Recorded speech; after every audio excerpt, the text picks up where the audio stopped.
Intimacy, love, dating, marriage, romance, companionship, and breakup. Everything is on the table. It's Relationship Theory with Tina Laws.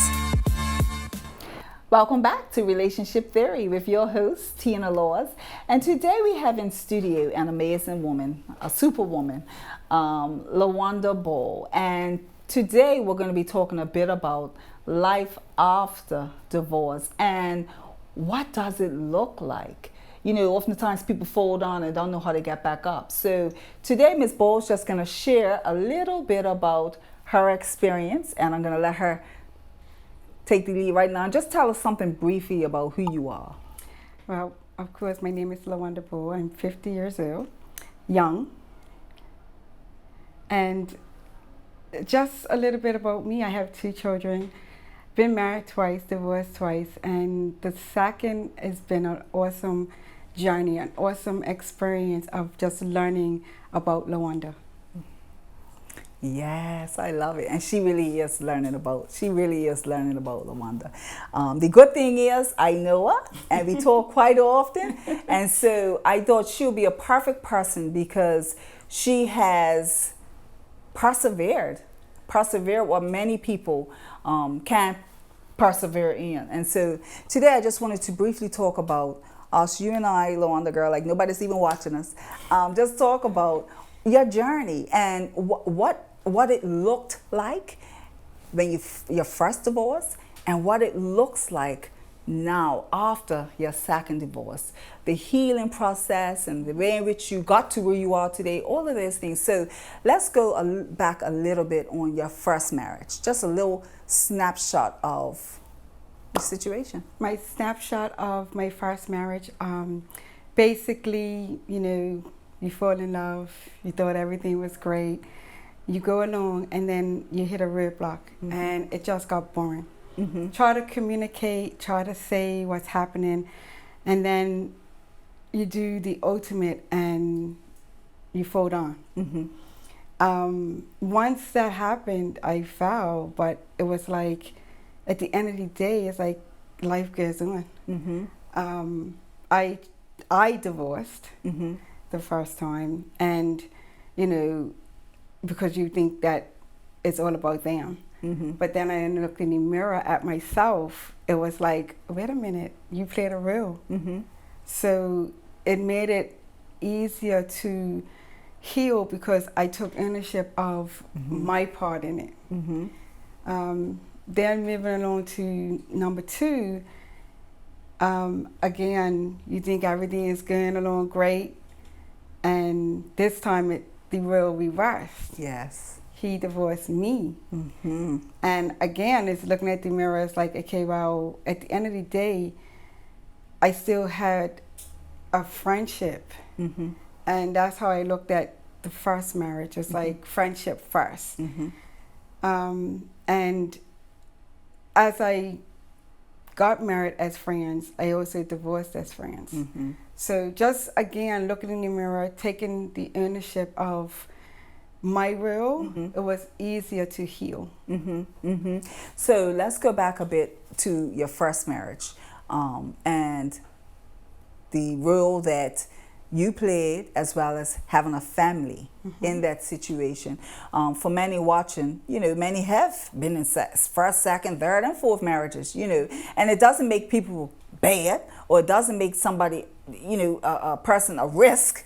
It just speaks to, okay, you're the common denominator. So in both marriages, so what do I now have to do differently, or have I even recognized what I need to do differently? And so I think from your first marriage, you mentioned that you learned a lot more than you learned before you got in your second marriage. And then you got in your second marriage and it was like, okay, the roles reversed. He divorced me. So, you know, and so walking away from both of those marriages, I know you've had a lot of time to reflect and you're doing a lot of self-care, self-love, everything self right now. But what's one of the things that you recognize from both marriages that you believe you played a part in? Communication. The lack of.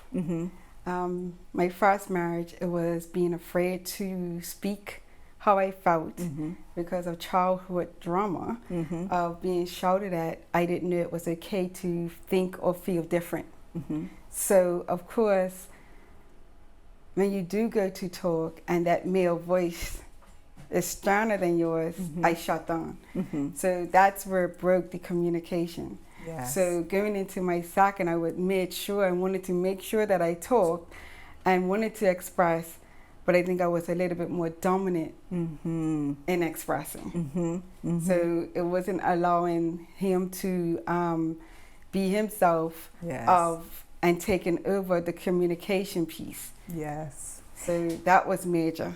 One of the things I highlight with you, and I thought you're such a, and I still think you're such an amazing woman, is that I find many times when we're married, or even not just even married or divorced, but walking away from relationships, we tend to blame the other person. And one of the things I admire about you is that, you're always willing to say, okay, what can I do better? Not necessarily where did I go wrong, but what can I do better so that next time around, or, I don't know, anything's possible. But, hey, with God, all things are possible. But, we just don't know. But the next time around, how do I navigate whereby I don't not talk enough or talk too much? I find a medium. And so what do you have to say about that? Well, it's funny you should say that, because my medium is listening, adding nothing.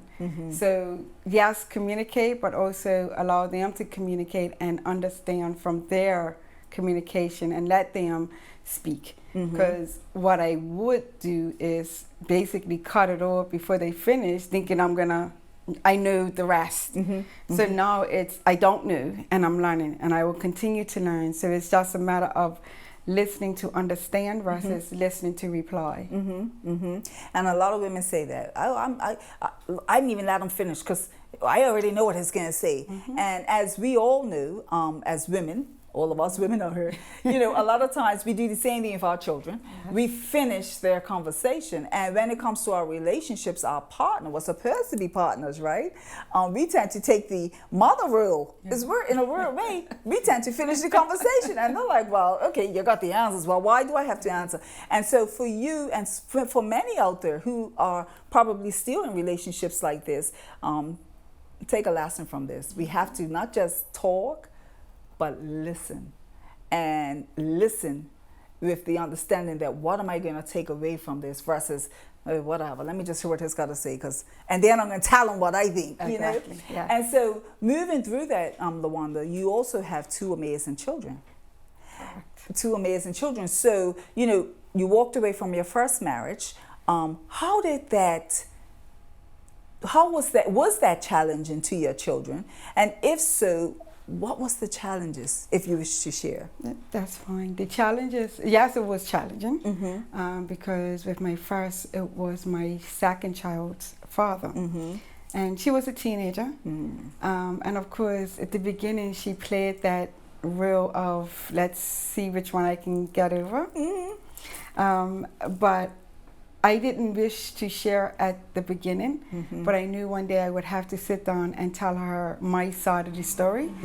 And when that happened, it just opened up a total different relationship for us, because of course I got the blame for the divorce, of course, and because I was the one that divorced. So once I had the conversation, though, like I said, it just opened up for her to actually understand that things do happen, things can go wrong, it's not always perfect, and know how to navigate through this traumas.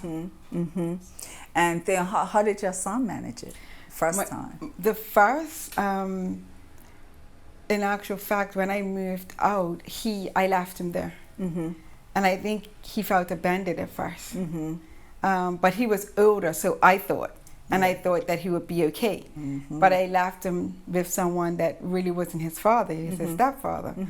So learning that and having the conversation once I did get my own apartment and having that conversation with him, it was helpful. And what I did is to conversate with him as well and just to share the same thing, because he didn't understand what happened as well. So having a conversation with him, he was a little older. Yes. And him being a man, he had lots of questions. Yes. And that conversation, like I said, me and my children are now like this. I know. Yes. Yes. So it was a transition, but the thing is that I let him know that I would never ever leave him in that space ever again. Yes. Again, listening versus being the parent Yes. of do what I say, not as I do.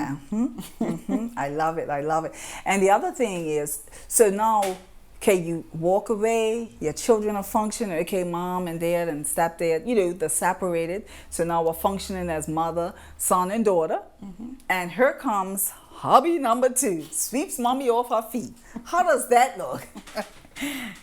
Well, of course, they were in that stage of they just wanted mommy to be happy. Yes. So whatever mommy said was okay. So at the end of the day, again, having a conversation and them knowing when he was ready, he had a conversation. So it made it a little easier for when we did make that decision. Yes. And you know what? We'll be right back on that note. Don't go anywhere. Relationship Theory. We'll be right back after these messages.